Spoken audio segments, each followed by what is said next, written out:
Hey, how's it going everyone? Teysind here, and welcome back to another collection video. So today, also moving on with some of my older consoles, and we'll be looking at my Nintendo 64 and GameCube collection. So let's get right into it, starting off with the N64. First game up is Banjo Kazooie. This was the first console game I ever got alongside my N64, and one of my favourite games on the N64, hands down. It was one of those experiences for me. I know a lot of people had the same experience with Super Mario 64, but because I got this game, my parents got me this game instead, it's really stuck in as that real staple platformer for me. And I played this so much. I used to go back and get all the jigsaw puzzles and everything and try and explore the little secret spots I could find. And definitely one of those games that is most memorable to my childhood on the console. This isn't actually the first copy I've had this game, so my copy as a child, I unfortunately traded in alongside several other games, or I think it was get credit towards the Game Boy Advance. I mean, I know it's silly in hindsight. I think most of us actually have done that, and we sort of realised, why did we do that? But yeah, recently I picked it back up. I got it for $25 from Cash Converters, so pretty cheap considering. I mean, I see it go for about between $30 and $50. Banjo 2 goes for a lot more, so to get on that lower end is pretty good, but I'm sure you can probably find it out there cheap if you go to garage sales and stuff like that. But for online and retail stores, to get it for that price was yeah, pretty good for me. Moving on the list, second game is Legend of Zelda Ocarina of Time. Hands down one of the best games on the Nintendo 64, and to many people one of the best games ever. This is my original copy from a child, and unfortunately I never beat the game. Now there is a reason, and that is I used to blow on my cartridges all the time as a kid. I think a lot of us did that to get the dust out and stuff, and obviously unfortunately it caused the chip to start rusting and stuff. So I would play so much of this game, and then one day I would turn it on and my save file was erased. It was corrupted. So then I'd start again. I get certain way, it happened again and again, and this is going on. I think I got up to like Water Temple or so 5 times, and then it started glitching and stuff. So I just couldn't beat the game. But recently I got on the 3DS, so I really want to do that. But I have a bit of trouble playing like handheld games and stuff. I prefer consoles experiences, so I might get it on the Wii U Virtual Console and just play it again that way. But we'll see.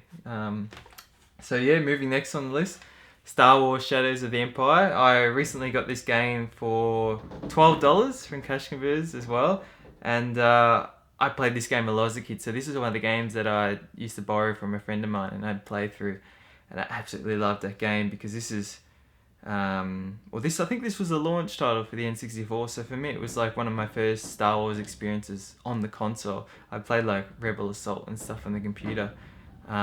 But then to play this on the console and have like that third person aspect, and then you got first person stuff, really, yeah, it was a really enjoyable game. And also it wasn't, you're playing as a different character, so you're sort of learning a bit about sort of some of the other plot sort of settings that happen in the Star Wars universe. So don't know if it's canon now. Let me know in the comments below if this is still canon since Force Awakens and stuff came out. And yeah, so that's all for my N64 games. Actually, I do have one more. I got Super Mario 64, but I've got that on the Wii U Virtual Console. And some honorable mentions is GoldenEye. That was the game I bought from my friend. Played all the way through. Really want to get it. Another one was Rogue Squadron. Absolutely love that game. Hands down, that is definitely one of my favourite games as well on the N64. I used to have Donkey Kong 64, played through that. Unfortunately, I traded that in with Banjo Kazooie. And because I don't have the expansion pack anymore, I trade that in with the Donkey Kong.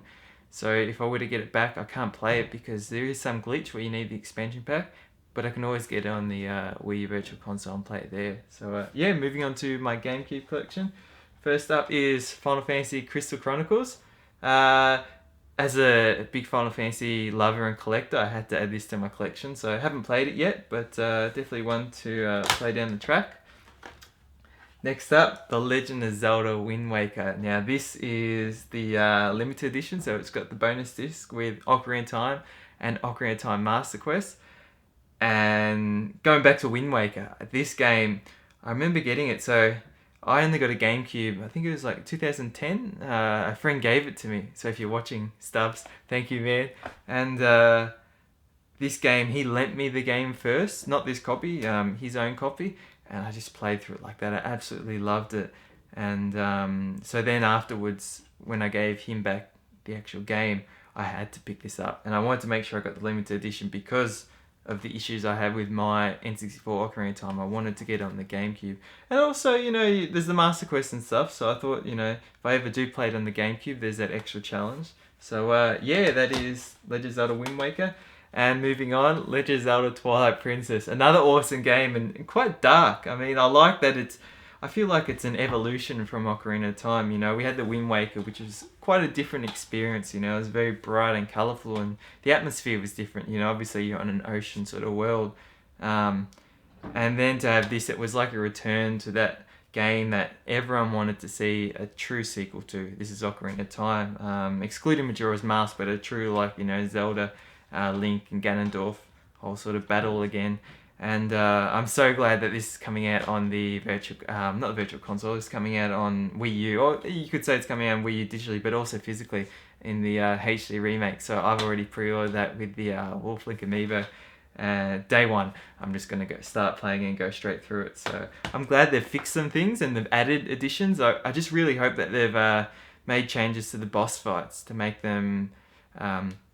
there's just a few problems with a lot of the boss fights, so I hope they fix them up and yeah, you know, really make it a complete sort of ultimate Twilight Princess HD package. And yeah, moving on, next on the list is Starfox Adventures. This is Player's Choice Edition. Haven't played it, but I picked it up recently from Cash Converters for $15. Couldn't complain. I really want to play the original Star Fox or Lilac Wars, as well as Star Fox Zero that's coming out. So I thought definitely pick this game up. I don't really see it that often, and $15. I thought, you know, I'll regret it if I don't get it. So I had to get it. And lastly, also alongside Star Fox Adventures, I got Pikmin. Also Player's Choice, and I got this for $10 from Cash Converters. So it was another thing. It's never a game that I originally thought much about wanting to get and play, but when I saw it for that price, I thought I have to get it, add it to my collection, and did play a little bit of it, but don't know, it's one of those games that I really want to add to the collection more so than play. But you never know. I know there is I think Miyamoto mentioned that the next Pikmin game is almost near complete or something, so you know, I might get that tried. It might spark my interest and I'll go back and play the original. So yeah, that does it, guys, for my GameCube and Nintendo 64 collection. I do have 2 more GameCube games, but I got them just this month, so you guys will have to tune into my February pickups and you guys will see them there.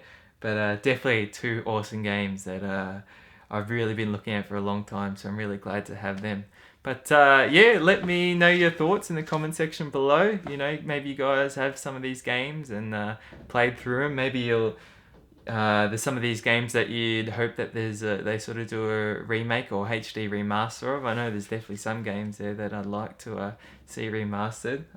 But I'm glad that Zelda Wind Waker was remastered in HD and Twilight Princess is being remastered in HD. So yeah, thank you for watching, guys. Thanks for liking and subscribing, and until then, stay spot on.